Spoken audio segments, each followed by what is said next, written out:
Beribadah adalah membangun hubungan dengan Tuhan, sehingga kita harus sungguh-sungguh menjaga sikap dan hati yang benar untuk mempermuliakan Tuhan dalam kita beribadah. Jadi walaupun kita saat ini hanya bisa beribadah di rumah, tidak ada seorang pun yang melihat kita, namun kita harus tahu, kita harus sadar bahwa Tuhan menilai sikap hati kita yang sungguh. Jadi marilah ketika kita beribadah, kita usahakan tepat waktu mulai ibadah, berpakaian yang rapi, jangan lupa membawa Alkitab, sikap beribadah yang benar, dan memberikan apa yang harus kita berikan. Memberikan kolekte, perpuluhan, tidak boleh dilupakan. Dan kita juga harus menonton ibadah itu sampai dengan selesai. Bukan hanya menonton, tetapi kita sungguh-sungguh beribadah melaluinya. Kiranya itu yang bisa kita lakukan untuk saat ini. Kita tetap semangat walaupun kita tidak beribadah di gereja. Tuhan Yesus memberkati kita, Tuhan Yesus menolong kita, tetap sehat, tetap semangat.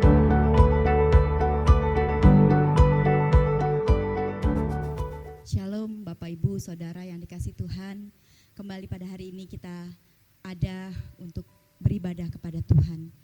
Inilah hari yang ditentukan Tuhan. Kita akan datang beribadah kepada Tuhan, kita akan memuji Dia, sebab Dia layak. Bagaimanapun kondisi keadaan kita saat hari ini, saya mengajak kita semua, mari kita tanggalkan segala yang kita pikirkan, pergumulan mungkin masalah.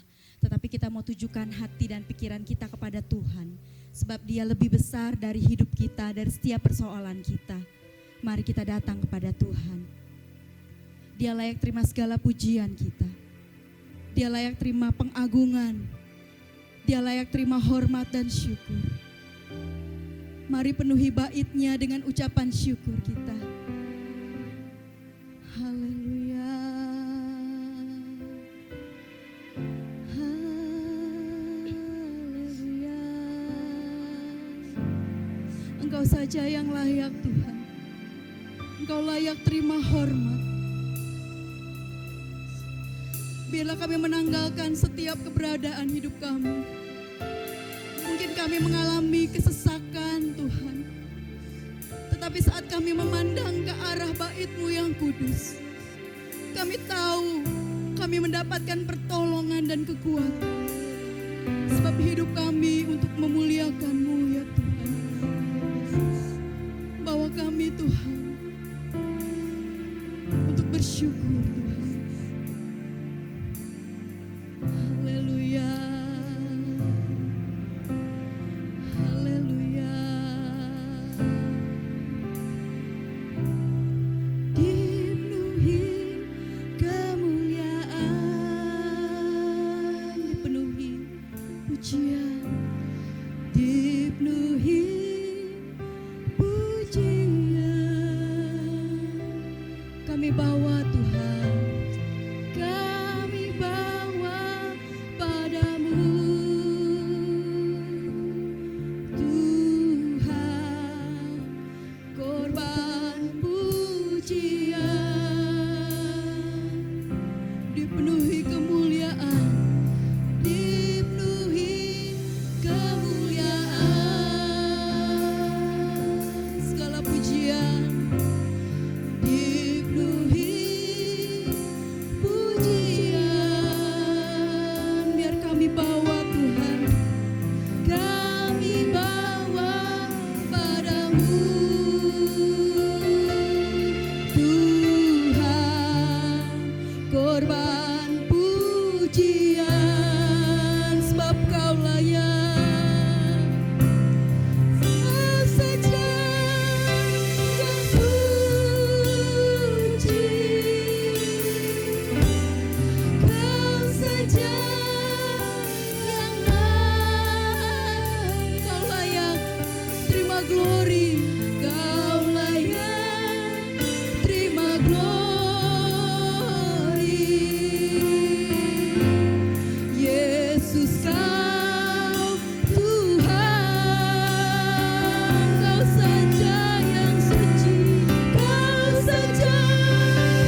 mari penuhi baiknya. Dipenuhi kemuliaan,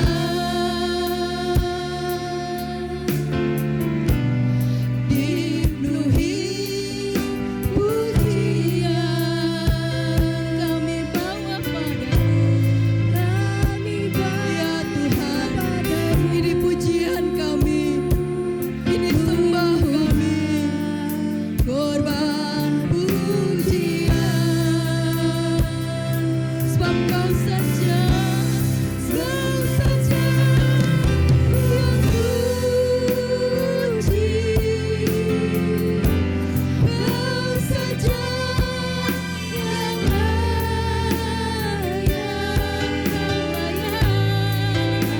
layak, terima glory, Yesus, Yesus, Tuhan kami, Kau yang layak, Kau saja yang suci,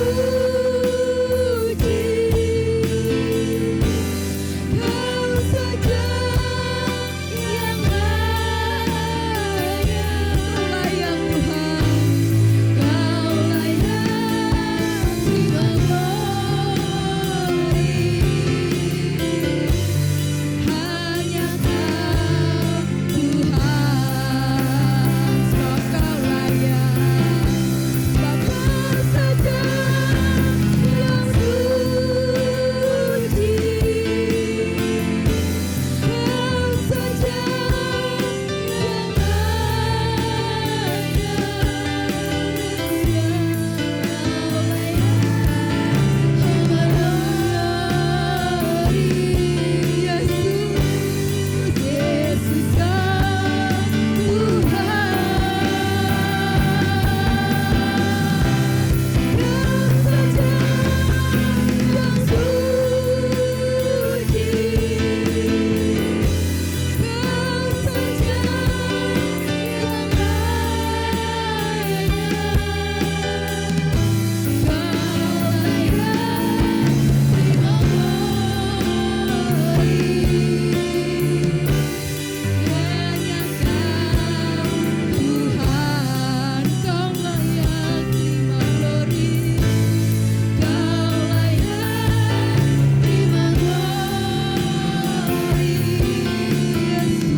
Sungguh Tuhan, hanya Kau saja yang layak.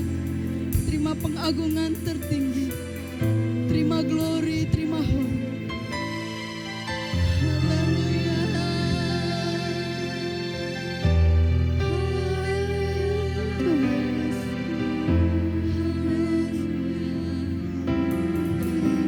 Biarlah pengakuan ini selalu keluar dari dalam hati kami, dan seumur hidup kami Tuhan, memberikan segala hormat, segala pengagungan bagi-Mu ya Allah kami.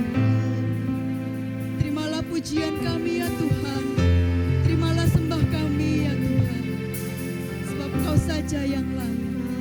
Kau bertahta di tempat kediaman-Mu yang suci. Kuduskan kami untuk menyembah dan memuji Tuhan. Kami bersyukur Tuhan, bertahtalah Tuhan atas hati dan pikiran kami, atas tempat dan ruangan di mana kami masing-masing beribadah.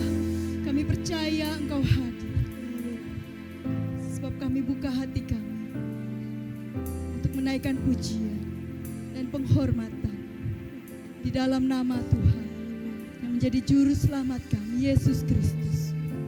Haleluya, haleluya, amin, amin. Terpujilah Tuhan, kata pemazmur Daud. Hari demi hari Dia menanggung bagi kita. Allah adalah kekuatan kita.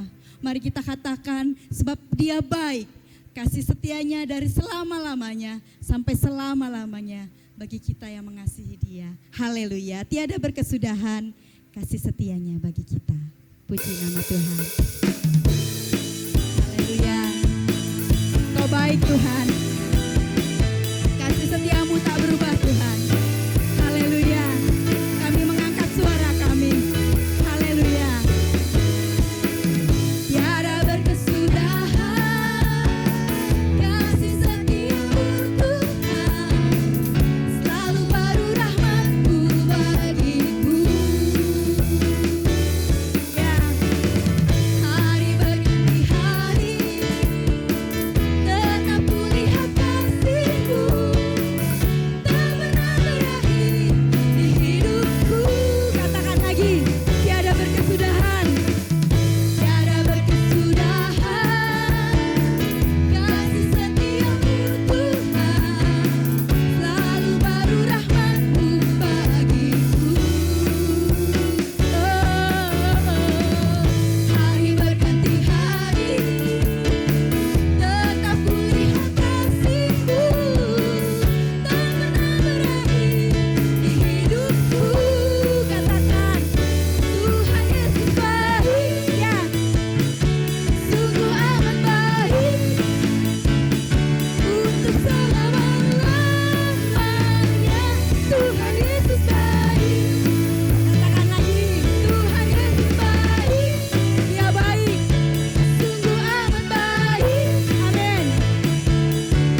Marilah kita berdoa menyambut kebenaran firman Tuhan pada pagi hari ini.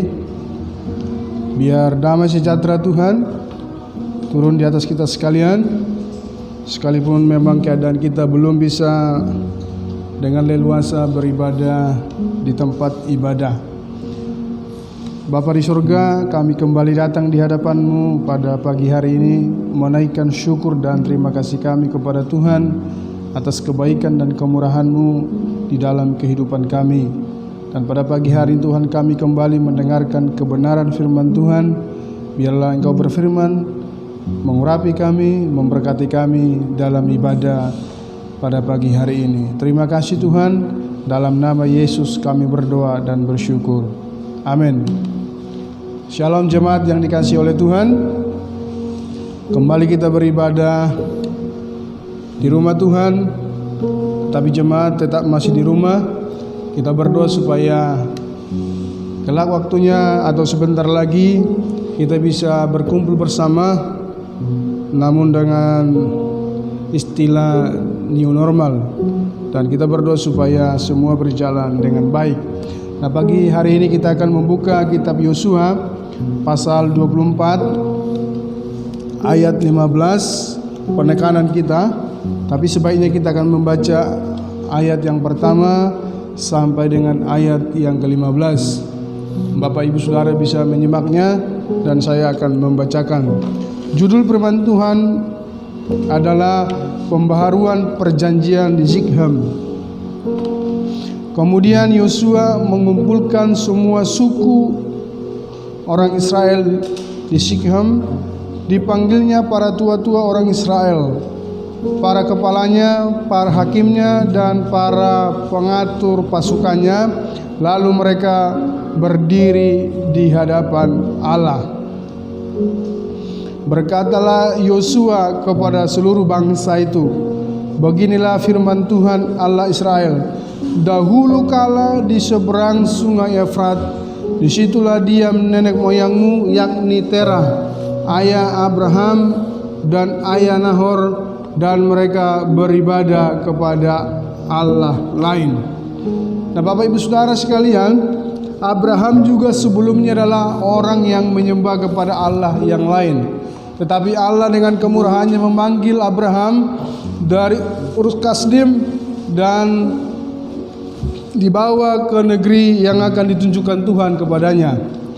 Itu sebabnya Yosua pada ayat yang kedua menyinggung bahwa Terah, ayah Abraham, dan juga Nahor adalah tadinya atau sebelumnya orang-orang yang menyembah Allah lain. Ayat yang ketiga, tetapi aku mengambil Abraham bapakmu itu dari seberang sungai Efrat dan menyuruh dia menjelajahi seluruh tanah Kanaan. Aku membuat banyak keturunannya dan memberikan Ishak kepadanya. Kepada Ishak kuberikan Yakub dan Esau. Kepada Esau kuberikan pegunungan Seir menjadi miliknya, sedang Yakub serta anak-anaknya pergi ke Mesir. Jadi 12 suku yang pergi ke Mesir pada waktu itu adalah keturunan Yakub. Sedangkan keturunan Esau tidak disinggung di dalam ayat ini. Dan mereka tinggal di Mesir yang diprakarsai atau dimulai oleh Yusuf, anak Yakub. Ayat yang kelima, lalu aku mengutus Musa serta Harun dan menulahi Mesir, seperti yang kulakukan di tengah-tengah mereka. Kemudian aku membawa kamu keluar. Setelah aku membawa nenek moyangmu keluar dari Mesir dan kamu sampai ke laut, lalu orang Mesir mengejar nenek moyangmu dengan kereta dan orang berkuda ke laut Teberau.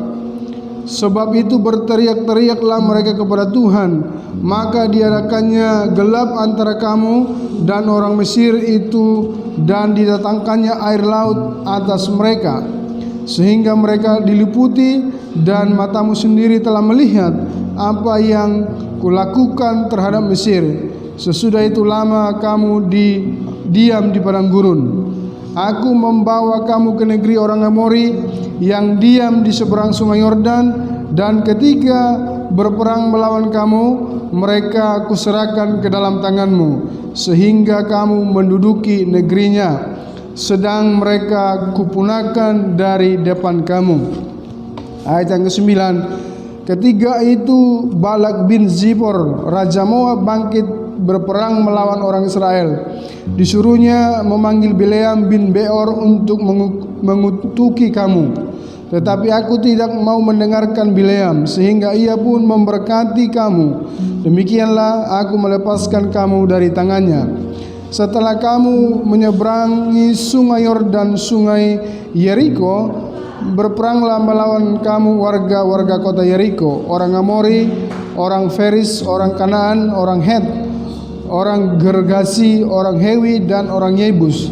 Tetapi mereka itu kuserahkan ke dalam tanganmu. Kemudian aku melepaskan tabuhan. Tabuhan itu adalah semacam tawon, ya. Kalau dia menggigit itu sangat sakit sekali. Dan tabuhan itu menurut tafsiran Alkitab semacam kekuatan di Mesir, tetapi itu sedikit dipersoalkan. Tapi memang tabuhan itu adalah seekor seperti tawon. Mendahului kamu dan binatang-binatang ini menghalau mereka dari depanmu, seperti kedua raja orang Amori itu. Sesungguhnya bukan oleh pedangmu dan bukan pula oleh panahmu. Demikianlah aku berikan kepadamu negeri yang kamu peroleh tanpa bersusah-susah, dan kota-kota yang tidak kamu dirikan, tetapi kamulah yang diam di dalamnya. Juga kebun-kebun anggur dan kebun-kebun zaitun yang tidak kamu tanami, kamulah yang makan hasilnya. Oleh sebab itu, takutlah akan Tuhan dan beribadahlah kepadanya dengan tulus, ikhlas, dan setia. Jauhkanlah Allah yang kepadanya nenek moyangmu telah beribadah di seberang sungai Efrat dan di Mesir, dan beribadahlah kepada Tuhan. Tetapi jika kamu anggap tidak baik untuk beribadah kepada Tuhan, pilihlah pada hari ini kepada siapa kamu akan beribadah. Allah yang kepadanya nenek moyangmu beribadah di seberang sungai Efrat, atau Allah orang Amori yang negerinya kamu diam ini. Tetapi aku dan seisi rumahku, kami akan beribadah kepada Tuhan.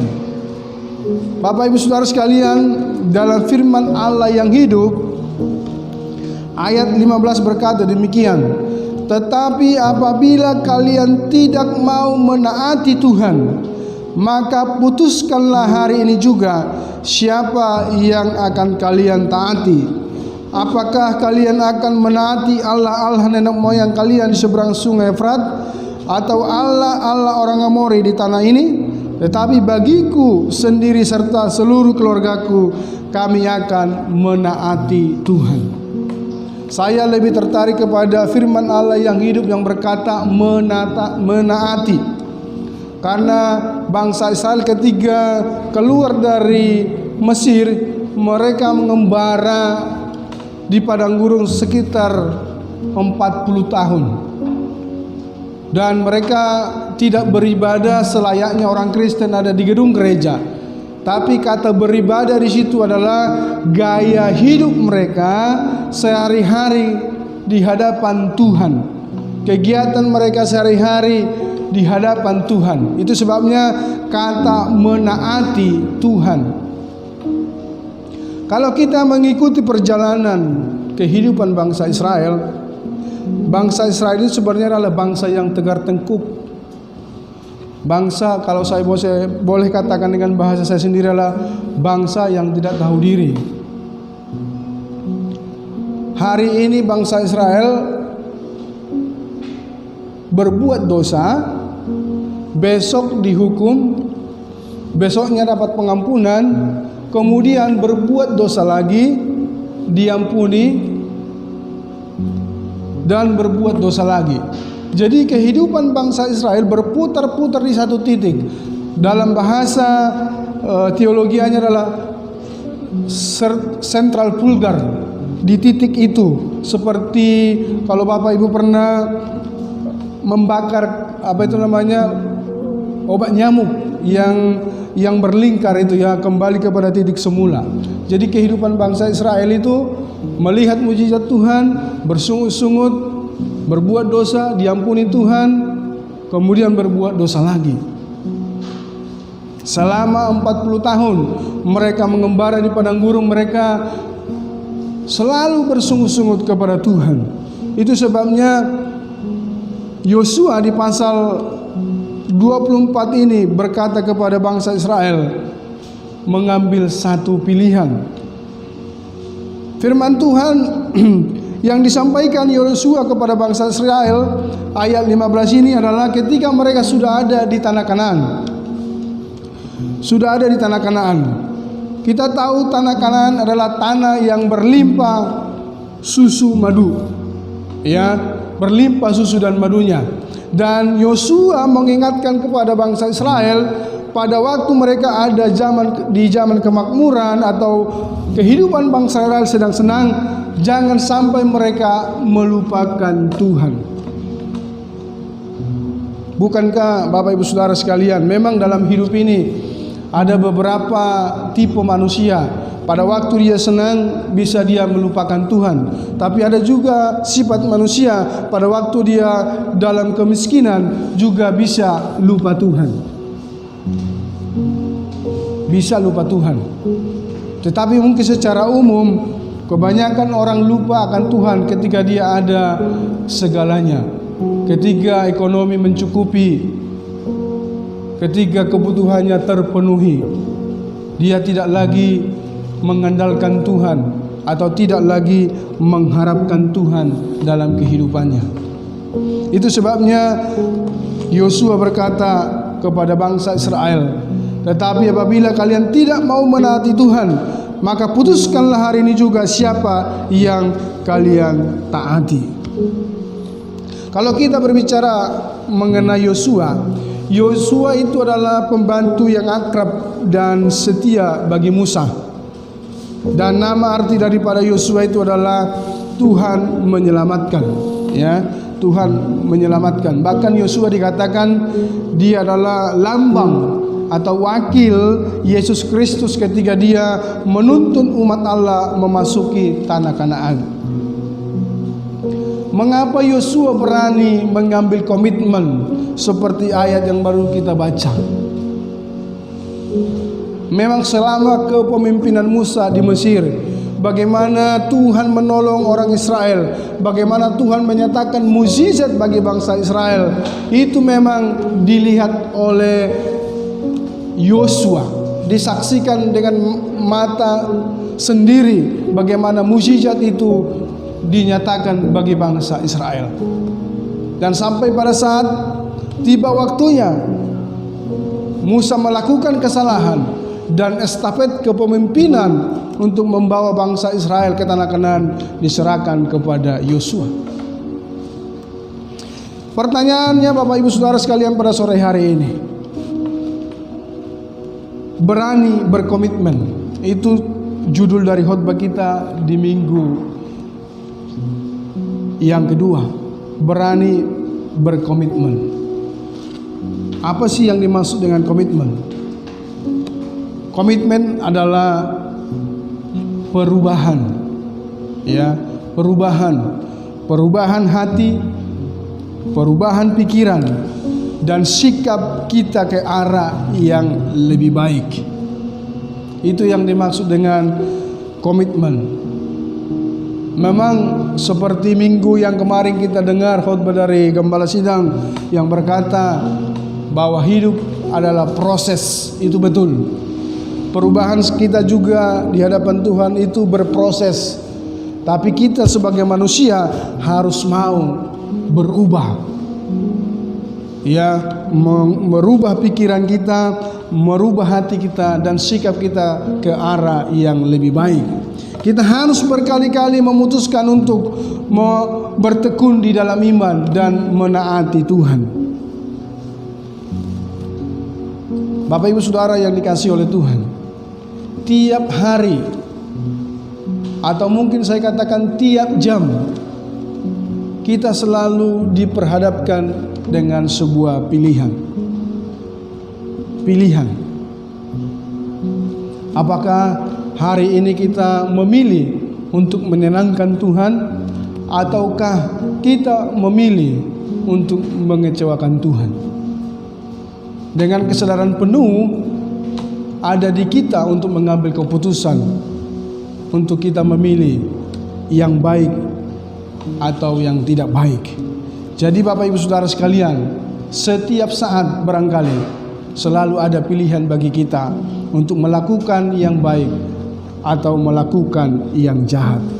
Itu sebabnya Bapak Ibu Saudara sekalian, pembaharuan pilihan itu sebenarnya meliputi takut akan Tuhan, kesetiaan kita pada kebenaran, dan penyangkalan diri kita terhadap kesenangan daging. Jadi kalau kita mau berkata, Tuhan aku mau berubah, Tuhan saya mau berkomitmen untuk mengasihi Tuhan, untuk mencintai Tuhan, itu berarti kita harus takut akan Tuhan dan setia pada kebenaran, dan juga penyangkalan diri terhadap kesenangan daging. Bapak Ibu Saudara yang dikasihi oleh Tuhan, bukankah yang ditakutkan manusia hari-hari ini adalah apabila ada orang-orang yang dipakai begitu luar biasa oleh Tuhan pada masa mudanya, namun begitu lanjut usia justru mengecewakan Tuhan.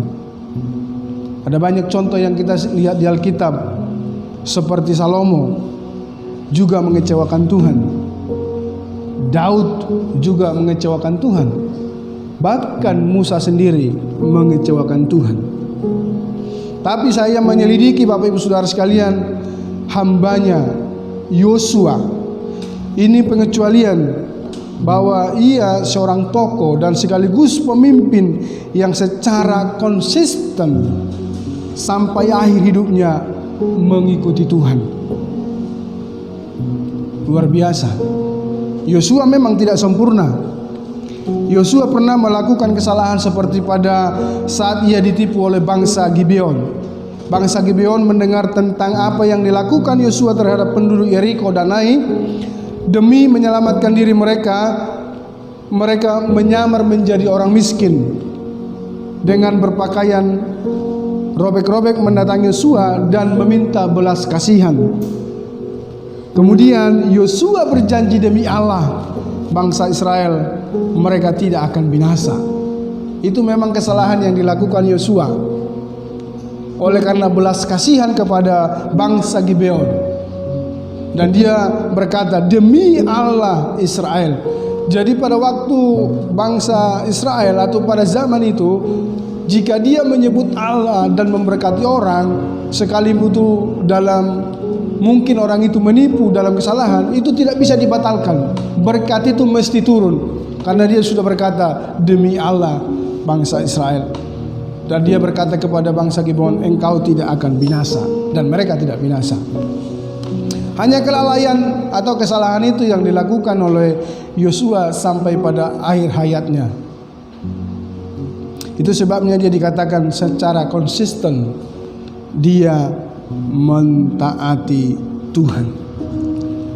Jadi komitmen Bapak Ibu Saudara yang pertama adalah pembaharuan,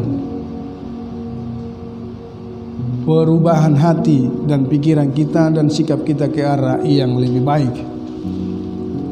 Kemudian komitmen berarti hidup di bawah pemerintahan Allah.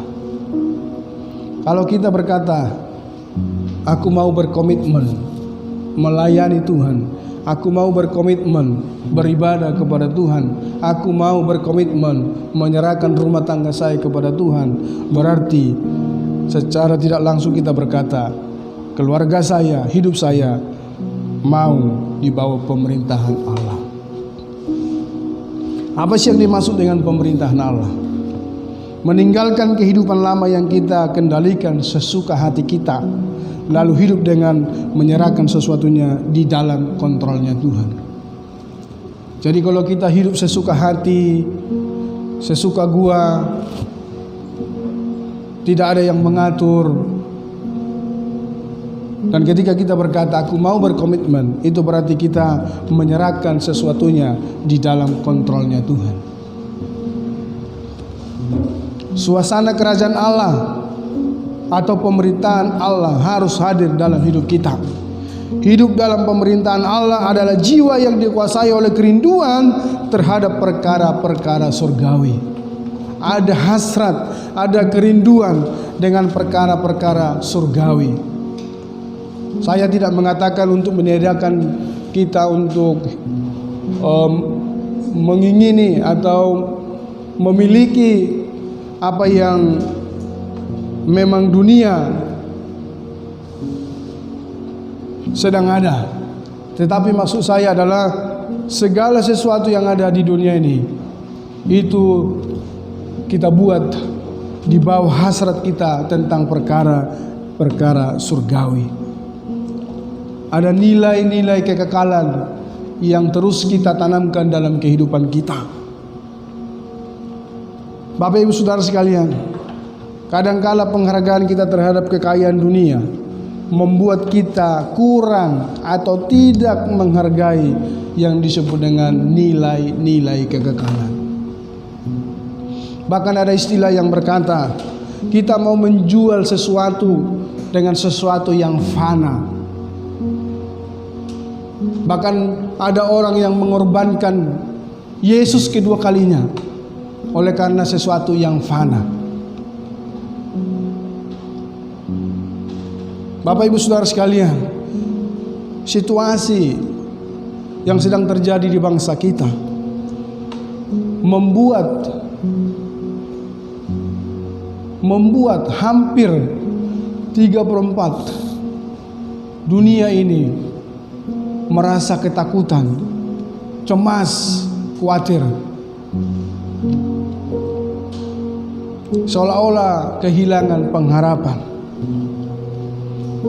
Tapi pada pagi hari ini Bapak Ibu Saudara sekalian,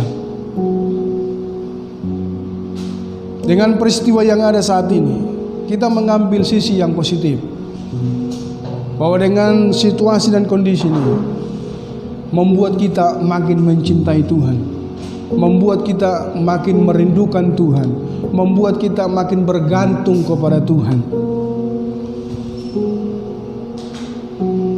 Dan kita bisa berkata, tanpa Tuhan hidup ini tidak berarti. Tanpa Tuhan hidup ini tidak ada apa-apanya. Marilah Bapak Ibu Saudara sekalian, kita hidup di bawah pemerintahan Allah. Marilah kita membuat satu tekad bulat atau komitmen di pagi hari ini untuk kita mencintai Tuhan lebih lagi, menghargai Tuhan di dalam hidup kita sehari-hari. Seperti Yosua berkata di ayat yang ke-15, tetapi apabila kalian tidak mau mentaati Tuhan, maka putuskanlah hari ini juga siapa yang akan kalian taati. Apakah kalian akan menaati Allah nenek moyang kalian di seberang sungai Prat, atau Allah orang Amori di tanah ini? Tetapi bagiku, aku sendiri serta seluruh keluargaku, kami akan menaati Tuhan. Kami akan menaati Tuhan. Situasi boleh mendesak kita seolah-olah tidak mempercayai Tuhan. Situasi seolah-olah membuat kita dan bertanya barangkali, di mana Tuhan selama ada masalah ini? Itu pertanyaan yang timbul hari-hari ini. Mengapa Tuhan membiarkan pandemi COVID-19 melanda umat manusia, tidak memandang apakah itu orang percaya atau tidak percaya? Dari sisi misi orang bertanya, mengapa Allah membiarkan orang-orang meninggal tanpa mendengar percaya kepada Tuhan Yesus Kristus? Tapi Bapak Ibu Saudara sekalian, bagi orang percaya, itu bukan hak kita untuk bertanya kepada Tuhan, di mana Tuhan? Dan kita tidak punya pemikiran yang sanggup berpikir tentang masalah ini, mengapa Allah membiarkan. Tetapi sebagai orang percaya, mari kita mendekatkan diri kepada Tuhan. Mari kita mengambil satu pilihan untuk beribadah semakin mencintai Tuhan di masa-masa yang sulit ini. Bapak Ibu Saudara sekalian yang dikasihi oleh Tuhan, inilah pesan firman Tuhan yang dapat saya sampaikan kepada kita pada pagi hari ini. Ambillah satu sikap, ambillah satu komitmen membawa keluarga kita beribadah, mentaati, mengasihi Tuhan lebih lagi, membangun mesbah di dalam keluarga kita, baik di gereja maupun di rumah kita pada saat-saat ini. Puji Tuhan, mari kita berdoa. Bapa di sorga, ini kebenaran firman-Mu yang baru kami dengar Tuhan. Ajari kami untuk terus mengambil pilihan yang baik, sikap yang baik, untuk terus mencintai Tuhan, untuk terus melayani Tuhan, untuk terus beribadah kepada Tuhan. Sekalipun situasi dan kondisi yang sulit, seolah-olah tidak ada harapan, tetapi biarlah kami Tuhan terus berharap kepada Tuhan, berharap dan berharap. Terima kasih Bapa di sorga. Biarlah kami sekali lagi membawa keluarga kami Tuhan untuk datang duduk di mesbah Tuhan, mendengarkan firman-Mu, menaikkan pujian penyembahan, bahkan berdoa syafaat kepada Tuhan. Terpujilah nama Tuhan. Dalam nama Yesus kami berdoa. Amin.